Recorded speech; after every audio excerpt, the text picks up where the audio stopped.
నమస్తే, నేను Chandana. Welcome to great Andhra. ఇప్పటివరకు ఉన్న టాప్ స్టోరీస్ చూద్దాం. జగన్ బస్ యాత్రలో ఇదేం ప్లానింగ్? కూటమి పొత్తు ఎందుకు వికటిస్తోందంటే ఆళ్లగడ్డలో భూమా అఖిల ప్రియ ఓవర్ యాక్షన్. కేకే కూడా వెళితే కేసీఆర్ కు కోపమే. మరి ఆయన రెడ్డి కావడం వల్లే బాబు మార్చారా? మేమంతా సిద్ధమంటూ ఇడుపలపై నుంచి ముఖ్యమంత్రి బస్సు యాత్ర ప్రారంభించారు. అయితే ఈ కార్యక్రమం మొక్కుబడిగా సాగుతోందన్న విమర్శలు వస్తున్నాయి. ఎల్లో మీడియా ప్రతిపక్షాలు ఇలాంటి విమర్శలు చేస్తుంటే అర్థం చేసుకోవచ్చు. కానీ సొంత పార్టీ నుంచి బస్సు యాత్రపై నిట్టూర్పులు. బస్సు యాత్ర నిర్వాహకులు తగిన జాగ్రత్తలు తీసుకోవాల్సిన అవసరం ఉంది. ఉదాహరణకు మొదటి రోజు బస్సు యాత్రనే తీసుకుందాం. ఈ నెల 27న ఇడుపలపాయలో మొదలైన బస్సు యాత్ర ప్రొద్దుటూరులో బహిరంగ సభతో కడప జిల్లాలో ముగించారు. అనంతరం ఉమ్మడి కర్నూలు జిల్లాలో ప్రవేశించింది. ఆ రోజు రాత్రి 10 గంటలకు ఆళ్లగడ్డకు బస్సు యాత్ర చేరుకుంది. మరుసటి రోజు ఉదయం 9:30 గంటలకు తిరిగి యాత్ర ప్రారంభమైంది. కనీసం స్థానిక వైసీపీ నాయకులతో ఏం జరుగుతోందన్న మాటే జగన్ నుంచి లేకపోవడం నిరాశపరిచింది. నియోజకవర్గానికి 50 మందితో మాత్రమే జగన్ ఫోటోలు తీసుకుంటారనే నిబంధన విధించినట్టు సమాచారం. దీనివల్ల వైసీపీ శ్రేణులు తీవ్ర నిరాశకు గురయ్యారు. ఆళ్లగడ్డ రాజకీయ పరిస్థితులపై కనీసం సిట్టింగ్ ఎమ్మెల్యే బ్రిజేంద్రనాథ్ రెడ్డితో కూడా చర్చించిన పాపాన పోలేదు. మేధావులు తటస్థులతో సమావేశం అంటూ మామా అనిపించారనే విమర్శలు వస్తున్నాయి. బస్సు యాత్ర ఉద్దేశమే స్థానిక వైసీపీ నాయకులతో మాట్లాడడం, ఏవైనా అసంతృప్తులు ఉంటే సర్దుబాటు చేయడం, అలాగే భవిష్యత్తుపై భరోసా కల్పించేలా స్థానికులను వెన్ను తట్టి ప్రోత్సహించడం. ఇలాంటివి మచ్చుకైనా జగన్ బస్సు యాత్రలో కనిపించలేదు. జగన్ బస్సు యాత్ర ఇదే రీతిలో సాగితే మాత్రం టైం, ఖర్చులు వేస్ట్ అనే మాట వైసీపీ నేతల నుంచి వినిపిస్తోంది. లోపాల్ని సరిదిద్దుకుంటూ ముందుకెళ్లడమా, లేదంటే జగన్ను మభ్యపెట్టడమా అనేది నిర్వాహకుల ఇష్టం. కూటమి పొత్తు వికటిస్తోందన్న సంకేతాలు స్పష్టంగా వెలువడుతున్నాయి. మరి ముఖ్యంగా అధికారంలోకి వస్తామన్న ధీమా, భరోసా టీడీపీ నాయకులు, కార్యకర్తలు క్రమంగా సడలుతోంది. పొత్తు అధికారంపై భరోసా ఇవ్వడానికి బదులు అందుకు విరుద్ధంగా భయాన్ని, అధైర్యాన్ని కలిగిస్తోంది. అనవసరంగా పొత్తు పెట్టుకున్నామేమో అనే ఆందోళన టీడీపీ నాయకులు, కార్యకర్తలను వెంటాడుతోంది. పొత్తుతో తమకు తాము మరణ శాసనం రాసుకున్నామనే భావన టీడీపీలో ఏర్పడింది. రాష్ట్ర వ్యాప్తంగా ఎక్కడ చూసినా కూటమిలో అసమ్మతుల రాగాలాపనాయి. ముఖ్యంగా బీజేపీతో పొత్తు టీడీపీని చావుదెబ్బతీస్తుందనే నిర్ణయానికి ఆ పార్టీ నాయకులు వచ్చారు. చివరికి పరిపూర్ణానంద స్వామి లాంటి వారు కూడా బీజేపీతో పొత్తు టీడీపీని అధికారానికి దూరం చేస్తోందని బహిరంగంగానే మాట్లాడుతున్నారు. చంద్రబాబు నాయుడు అనుకున్నది ఒకటి, అమలవుతోంది మరొకటి అని చెప్పక తప్పదు. సుదీర్ఘ అనుభవం కలిగిన చంద్రబాబు నాయుడు తన రాజకీయ చరమాంకంలో తప్పటడుగులు వేస్తున్నారని సొంత పార్టీ కేడర్ అభిప్రాయపడడం గమనార్హం.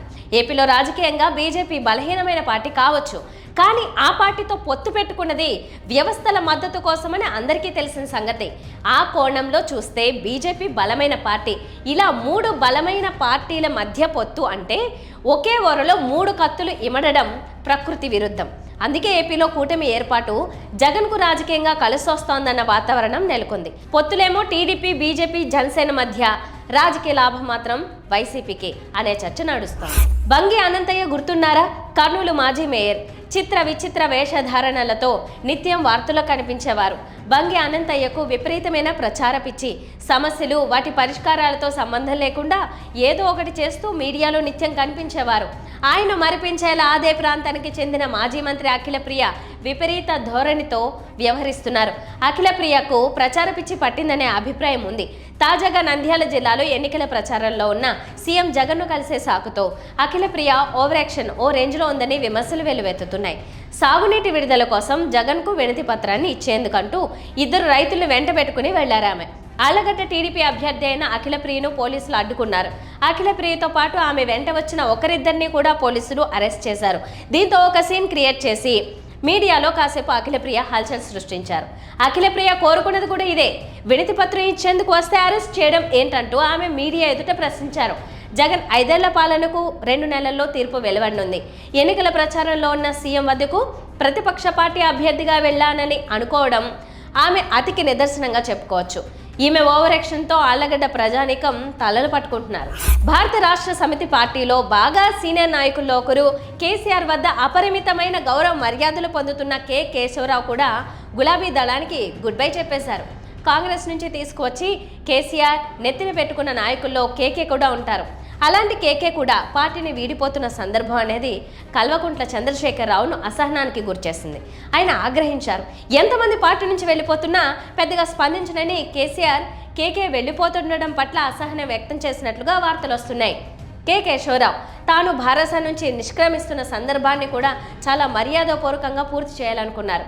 ఆయన స్వయంగా కేసీఆర్ ఫామ్ హౌస్కి వెళ్లారు. తాను పార్టీని వీడుతున్న సంగతిని స్వయంగా కేసీఆర్కు చెప్పే ప్రయత్నం చేశారు. అయితే కేకే మాట్లాడుతూ ఉండగానే సాకులు చెప్పవద్దంటూ కేసీఆర్ ఆయన పట్ల ఆగ్రహించినట్లుగా తెలుస్తోంది. కేసీఆర్కు తాను చెప్పదలుచుకున్నది కూడా పూర్తిగా చెప్పకుండా కేకే ఆయన ఫామ్ హౌస్ నుంచి మధ్యలోనే తిరిగిపోయారు. కాంగ్రెస్తోనే సుదీర్ఘ అనుబంధం కలిగి ఉన్న కె కేశవరావు రాష్ట్ర విభజన అనంతర పరిణామాల్లో భారసలో చేరారు. సీనియర్ నాయకుడు కావడంతో ఆ పార్టీలో కూడా ఆయనకు కేసీఆర్ నుంచి ప్రాధాన్యం మంచిగానే లభించింది. కేసీఆర్ ఎప్పుడు కీలకమైన ప్రెస్ మీట్ పెట్టినా పక్కన కేకను కూర్చోబెట్టుకునేవారు. పార్లమెంటరీ పార్టీ నాయకుడిగా గౌరవాన్ని కూడా ఆయనకే కట్టబెట్టారు. అయితే రాష్ట్రంలో అధికారం కాంగ్రెస్ పాలైన తర్వాత చాలా పరిస్థితులు మారుతున్నాయి.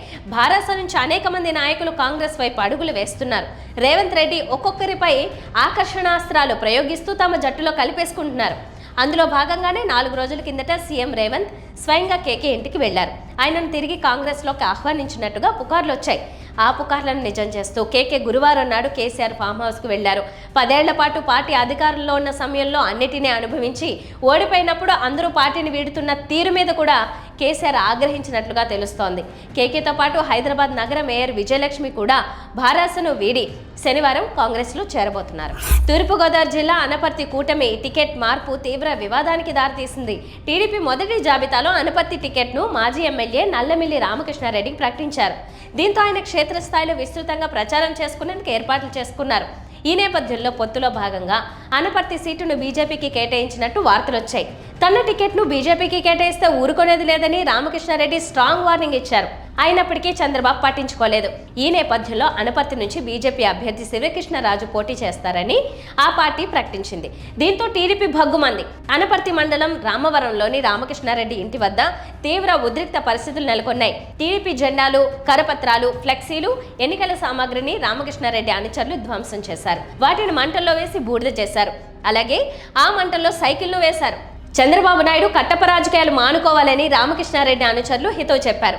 అలాగే అనపర్తి నుండి రెడ్డి సామాజిక వర్గానికి చెందిన నాయకుడు పోటీ చేస్తుండడం వల్లే బాబుకు అలుసైందని ఆయన అనుచరులు విమర్శిస్తున్నారు. ఉభయ గోదావరి జిల్లాలో ఆ సామాజిక వర్గం బలం అంతగా లేకపోవడం వల్లే బాబుకు రామకృష్ణారెడ్డి చులకనయ్యారని అనుచరులు మండిపడుతున్నారు. తమ నోటి దగ్గరికి వచ్చిన టికెట్ను లాక్కుని బీజేపీకి ఇచ్చారని, ఎలా గెలుస్తారో చూద్దామని రామకృష్ణారెడ్డి అనుచరులు హెచ్చరించడం గమనార్హం. ఇవి ఇప్పటివరకు ఉన్న అప్డేట్స్. మరిన్ని అప్డేట్స్తో కలుద్దాం. నమస్తే.